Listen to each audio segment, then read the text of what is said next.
ભુજ સ્વામિનારાયણ મંદિરના સંત વિવાદમાં સોશિયલ મીડિયા પર વાયરલ ચેટથી ખળભળાટ। પ્રમુખ કચ્છ જિલ્લા જનતા દળ યુનાઇટેડ ઈશ્વર દાદલાની વિવાદ મુદ્દે નિવેદન। વિવેક ભૂષણ સ્વામી પર અશ્લીલ ચેટના આરોપ, સંત સામે ગંભીર આક્ષેપો તથા હરિભક્તોમાં રોષ। સંસ્થા તરફથી હજુ સુધી કોઈ સત્તાવાર પ્રતિક્રિયા નહીં।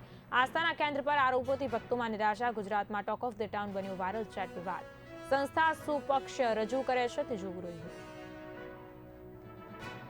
હમણાં ઘણા સમયથી વિવેક ભૂષણ કરીને એક સ્વામી છે સ્વામિનારાયણ મંદિરના, એમની જે વાયરલ ચેટ થઈ છે તે ખરેખર સનાતન ધર્મને શરમાવે અને પ્રજાને લજાવે એવી વસ્તુ છે, જે ખરેખર થવી જોઈએ નહીં।